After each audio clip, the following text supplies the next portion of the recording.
So we want to take a brief moment and introduce to you guys our wedding parties. Our VIPs. So do you want to start with the guys? Yep. So there's my best man, Alex.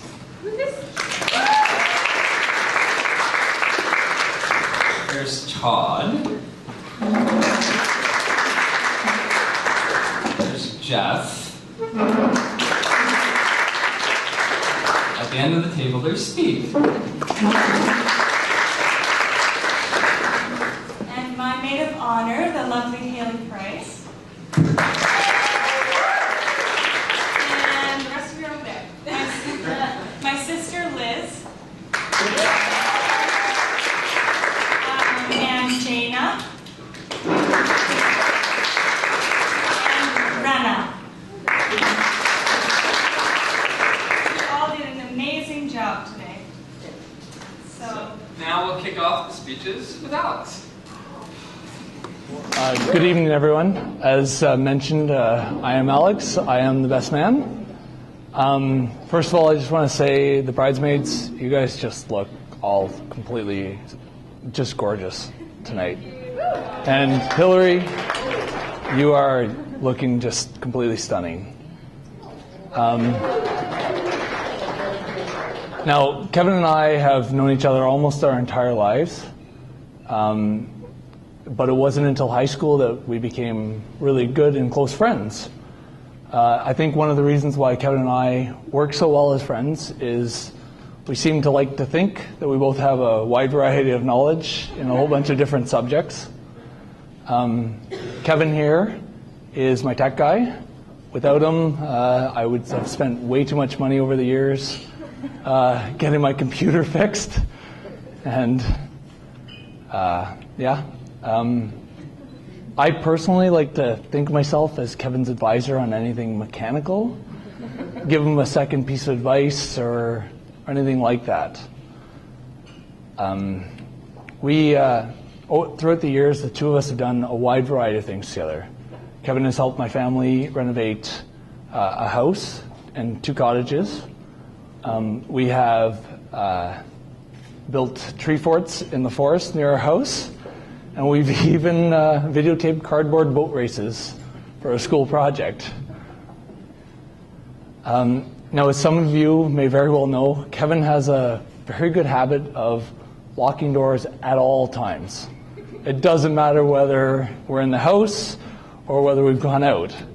And it never crossed my mind that it would really ever take a turn for the worst at any point in my life. And little did we know, one cold winter night at the cottage, it's exactly what it did. Kevin, my younger brother Jake, and myself all went up to the cottage during our March break for a night. It was about -10 to -15 outside. So we parked on the side of the highway and we made the 1.5 to 2 kilometer hike into the cottage with snowshoes. And because our cottage didn't have a wood stove, we ended up having to start up the oven to try to get us warm, as well as a couple portable heaters. And after a while, the cottage became pretty warm, to the point in which we were all just sitting there in t-shirts. And at our cottage, it was standard that when you get to the cottage and you get all set up, it's a hardcore game of Monopoly right off the get-go. So we got about halfway through the game of Monopoly, and we had to relieve ourselves. Now, because it's the middle of winter, obviously none of the plumbing is hooked up at the time. So we have to step outside, and because it's toasty warm in the cottage, we step outside in t-shirts and basically just a pair of sweatpants. We get out there, my brother finishes relieving himself, and he goes to walk in the door, and the door's locked. And the two of us immediately turn to Kevin. Like, really? Who did you think was going to come up and break in? But it wasn't a time to argue. It was cold outside. We had to find a way in. Now, for some reason, our spare key was locked inside of our shed, which really didn't help. So after trying to break into the shed with nothing but our bare hands and some pieces of lumber that were buried in the snow, Kevin turns to me and he's like, "Hey Al, why don't we use our credit cards to pick the lock?" Great idea there, Kevin. Except you see that little window and you see the counter? All of our wallets are sitting right there. And what does he do? For whatever reason, he pulls out a wallet out of his pocket. We've been at the cottage for 6 or 7 hours at this point. I mean, there was no reason for him to have his wallet in his pocket. So, as soon as he pulls his credit cards out, turns out he's pretty good at picking locks with credit cards. Didn't take us very long to get in. It's pretty amazing. So luckily, Kevin was able to get us all inside well before we froze to death. And to that, I am very grateful to you. I think the moral of the story here there, Hillary, for you, is simply, you're probably going to get locked out at some point in time. For some reason, in the middle of the winter, and for some reason, with hardly any clothes on. And surprise, surprise, Kevin's going to have his wallet in his pocket, even though you've probably been at home for 4 or 5 days at that point. And he will pick the lock very well. Which actually kind of reminds me there, Kev. I left a little bit of money in my wallet last night in the hotel room. It was kind of locked. Did you perhaps see the money? Because it's all of a sudden disappeared. No? Okay. I'm sure it'll turn up eventually.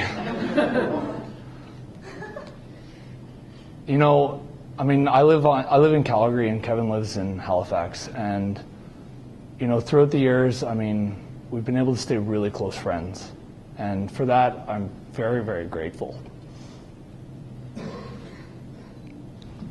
In